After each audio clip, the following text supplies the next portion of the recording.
이상균 박사님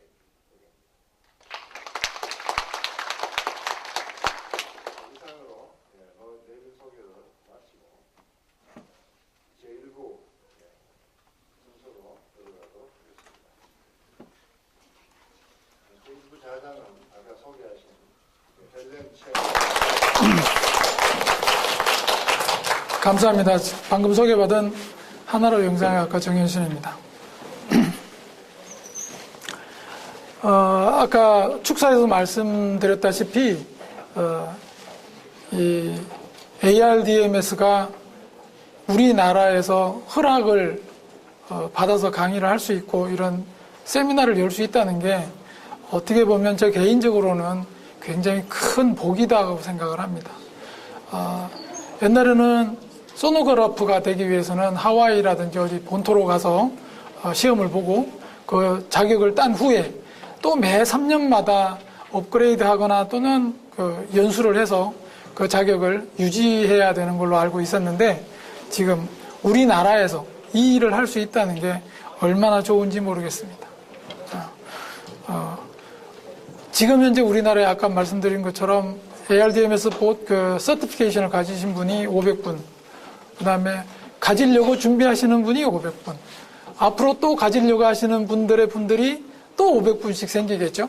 그러면 올해보다는 내년보다는 그 내후년이 더 훨씬 더 활기차고 좋은 그런 세미나가 될 거라고 생각하고, 저희 나라도 정말로 이런 초음파에 대한 전문적인 지식이 점차 늘어남으로 인해서 우리나라 국민들의 보건 건강이 엄청나게 증진될 거라고 기대하에 마지 않습니다. 오늘 제가 말씀드릴 것은 첫째 시간은 간에 대한 초음파 검사입니다. 오른쪽에서 보이는 사진처럼 이 호수를 건너가기 위해서 아주 조각배들을 여러 개 붙여서 밟고 지나가야 됩니다. 이 중에 하나가 빠진다든지 끝에 있는 이 조각배 하나가 없어진다면 못 건너갑니다.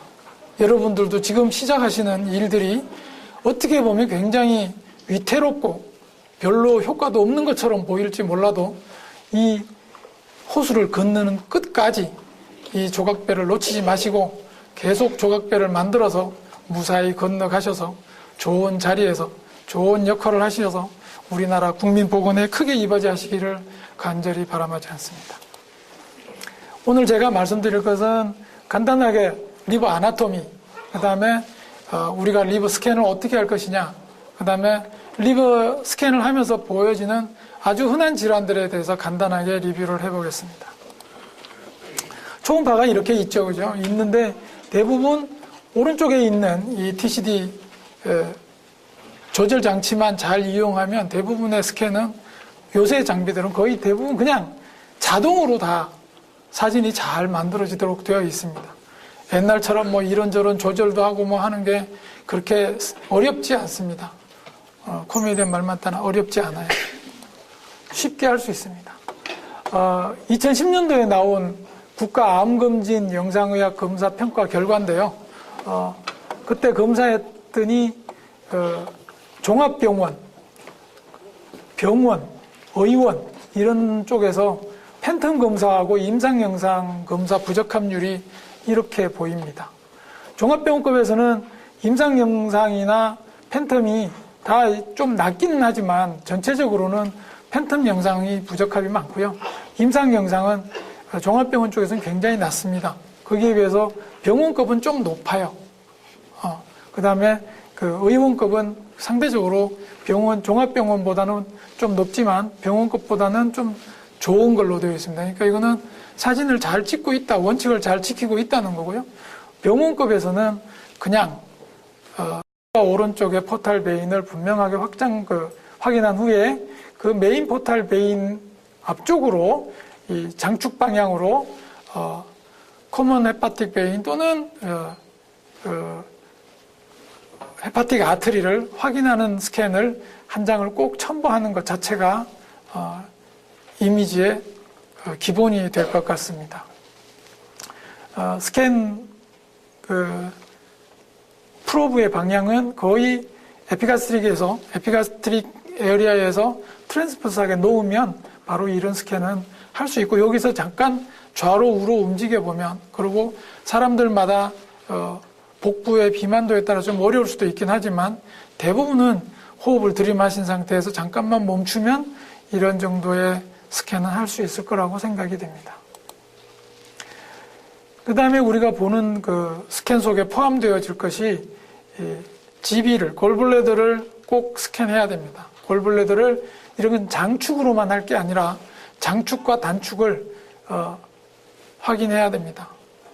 그래서 골블래더 속에 어떤 그 병이 있나 없나 여부를 확인하는 것도 중요하지만 골블래더 디스텐션 여부를 확인해야 되기 때문이고, 만약에 잘 안 보인다고 할 때는 레프트 라테랄 데큐비티스 포지션으로 골블래더를 떨어뜨리거나 라이트 롭이 밑으로 내려오게 해서 스캔하는 방법이 중요하겠고, 만약에 골블래더에 어떤 병변이 의심되거나 골블래더 디스텐션이 심하거나 할 때는 이 프로브를 좀 눌러서 소노그래픽 머피 사인이라고 해서 압통이 있는지 촉진통이 있는지를 꼭 확인해 봐야 될 필요가 있겠습니다. 그리고 밑으로 내려가서 간의 하부에서는 인피리어 베나 카바로 드레인 되어지는 레프트, 미들, 라이트 헤파틱 베인이 잘 들어가는지를 봐야 됩니다. 흔치는 않지만 베인이 없는 사람들도 있고, 또는 스롬보시스가 있는 경우도 있고, 굉장히 플로우가 느린 경우도 있고, 여러 가지 얻을 수 있는 경우도 있고, 어떤 병변을 확인하는 범위 내에서도 꼭 필요할 뿐더러 좌우 헤파틱 아나토미를 디스크립션 하는 데는 우선 이 스캔을 본 후에 결정하는 게 좋을 거라고 생각이 됩니다. 간의 좌엽은 보통은 이 삼지창 모양으로 보이는 이 양쪽 포탈 베인이 잘 보이고 메인 헤파틱 포타 헤파티스가 잘 보이도록 트랜스버스 스캔을 한 후에 다시 그 트랜스버스 스캔의 이상 유무에 따라서 세지탈 이미지로 그 프로브를 세워서 좌우로 파렌카임의 간 실질에 문제가 있는지를 분명하게 확인해야 되겠습니다. 트랜스버스 스캔을 먼저 한 후에 세지탈 스캔하는 것이 보통 일반적인 스캔 방법이 되겠습니다. 메인 포탈 베인을 찾아서 아래 위로 쭉 트랜스버스 스캔을 쭉 한 후에 다시 라이트 롭을 다시 세지탈 이미지로 스캔을 쭉 하게 됩니다.